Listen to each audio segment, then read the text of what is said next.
If there's one thing that Maine is known for, it is lobster from the cold, clean, rocky shores. In an average week, we are processing, I would say, anywhere between 500,000 and 600,000 pounds of lobster. It's always grounding to remember that those lobsters you're catching, sometime within the next week, will be someone's dinner somewhere around the world.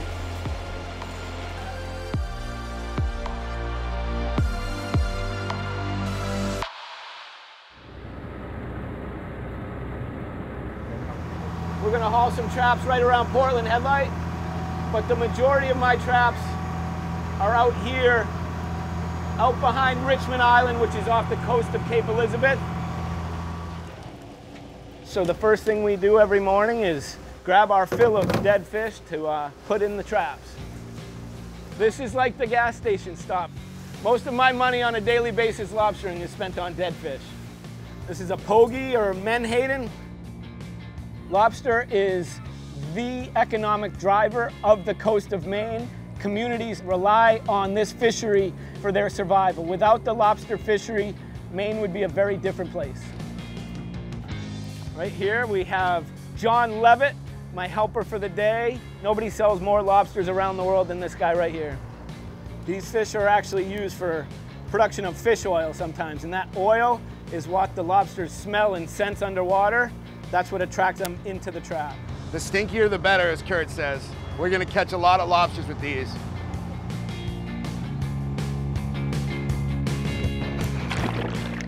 So they smell and see the bait in the trap, and they crawl in through these two side heads right here. It's difficult for them to get back out. And this is a requirement on all traps, is to have a biodegradable escape vent.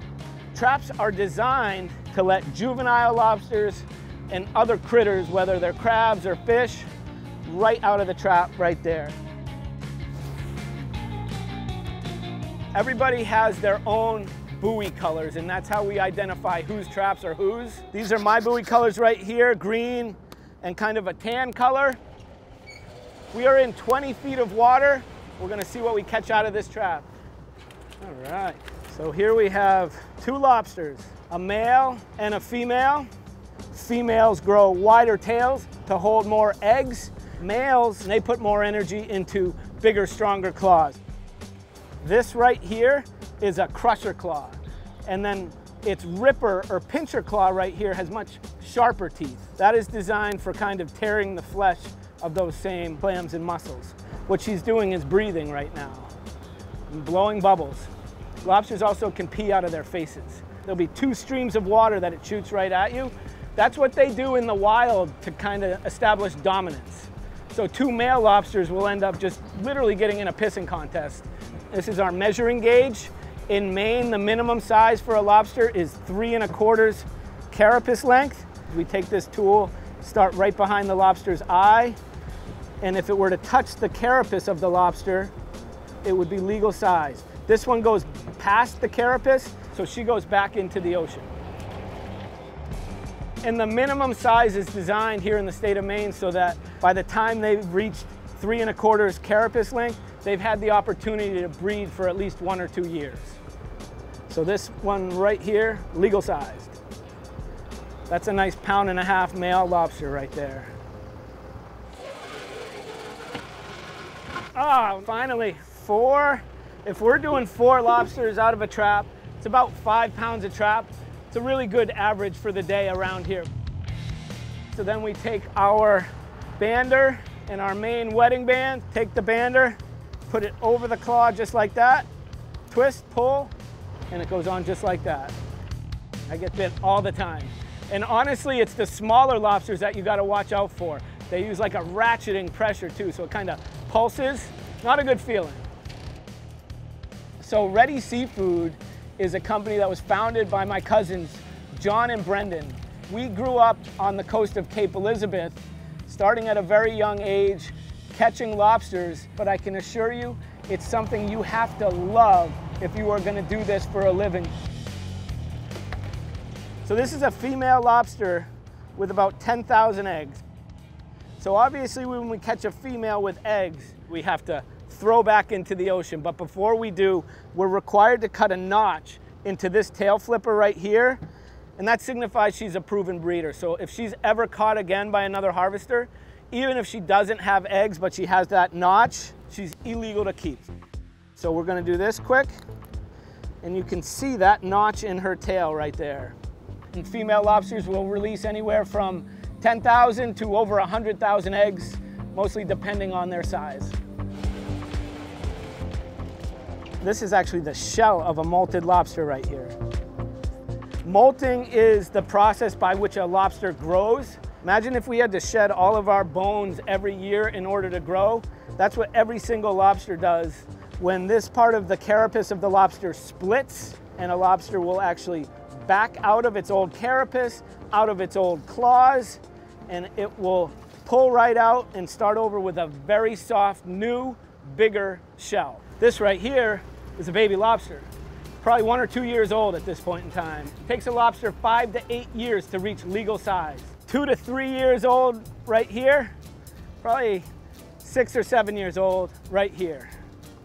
So the baby is gonna go back into the ocean, find a nice hiding spot, and we'll see you in 3 or 4 years. Right. Go back. Ooh, crab infestation. They get to the bait very quickly. Last trap of the day right here. We're gonna set this one back, head for the barn, and unload our lobsters.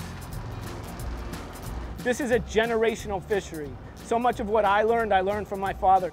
Really the key to that is maintaining a sustainable fishery to ensure that not only will there be a next generation of lobsters, but a next generation of lobster harvesters.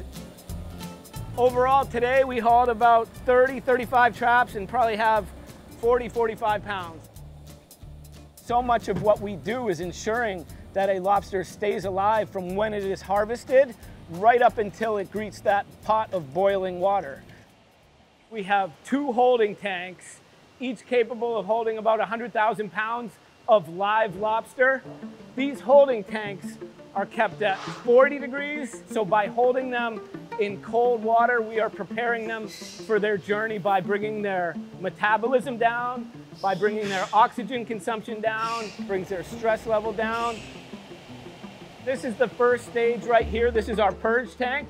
So lobsters come here, immediately go into this tank for 12 to 24 hours. So in this facility right now, we have about 150,000 pounds of lobster. These lobsters here have a little bit of a softer shell. So these lobsters in this crate, in this row right here, their next step is our processing facility. So once the lobsters reach our processing plant, kind of the first step in their journey is on a conveyor and through our stunner.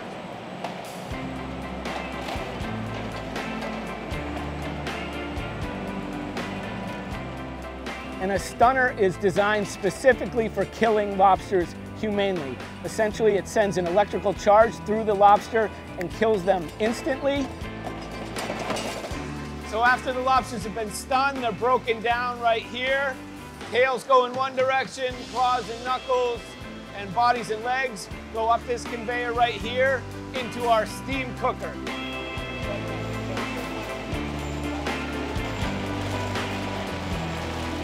So this fun piece of equipment here is weighing and separating our raw in-shell lobster tails by weight. So there are sensors in that conveyor that actually weigh each individual tail. Depending on that weight, they get shunted off into one of these totes and then sent over here to get frozen. They enter our nitrogen tunnel right here. So this is essentially a pizza cooker on the other side of the temperature spectrum.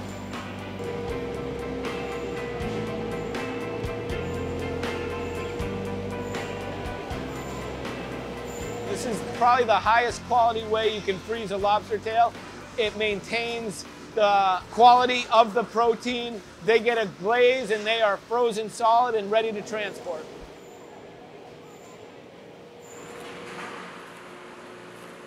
This piece of equipment is registered as a bomb with the city of Saco. So we're talking insane pressure We can go from 0 to 45,000 PSI in about 90 seconds. That pressure kills all those bugs associated with breaking food down.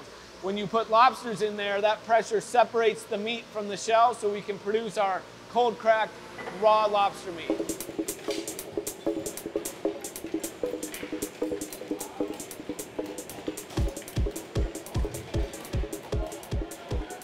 The machine actually separates the meat from the shell so that when we get it here, you can see that meat literally just falls right out of the shell.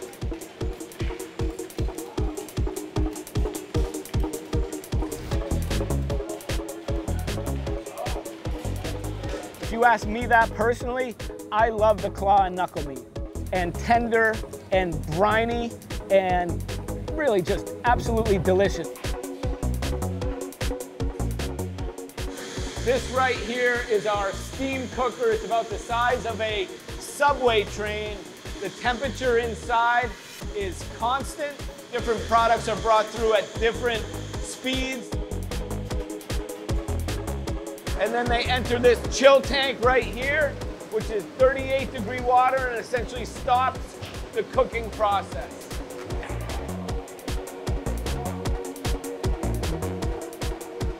Those bodies and legs go on our mince line where we produce minced lobster meat.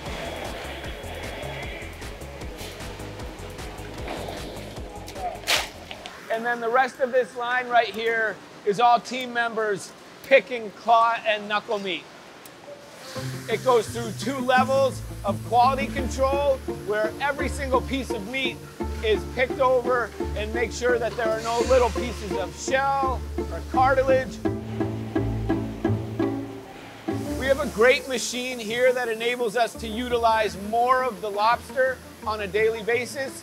All that body meat and a lot of that leg meat and meat that gets stuck on the shell after it's been picked would just go into the waste stream. And with this, we're able to produce 10,000 plus pounds every day of minced lobster meat that otherwise would be a waste stream. It's 100% lobster meat, so you can use it in anything from raviolis to arancinis to lobster egg rolls. So this is one of the coolest parts of our plant in my mind. And these shells are full of amazing minerals, compounds, all kinds of good stuff. My goal in the next 10 years is to turn these shells into the most valuable part of this plant. They are full of chitin and chitosan and other mineral components that have real value. That chitin and chitosan is antibacterial. It can act as a biopesticide. It can act as a biofertilizer. We're working with scientists looking to develop rechargeable batteries from the chitin and chitosan in our lobster shells. So everything that we produce on a daily basis that is going to be sold fresh is packaged, weighed, sealed, but nothing leaves here for 2 days. We send samples from each lot of lobsters that we produce out to a third-party lab for micro testing. And until we get those results back saying that product is okay, it stays here for food safety reasons. We're really proud to supply a lot of local restaurants here in Portland with their lobster meat. And so being able to work with chefs in the culinary side of lobster is something that we're really proud to do. Eventide is an amazing restaurant. They take our lobster product and they put their own spin on it.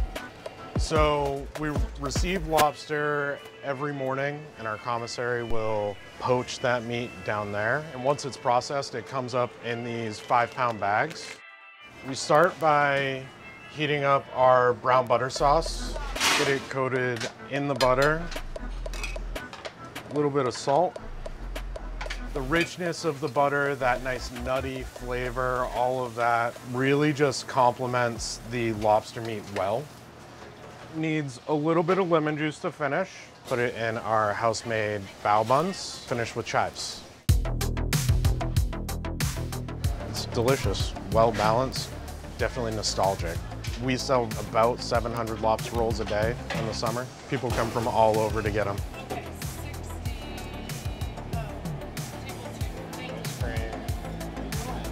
Tofu sandwich dairy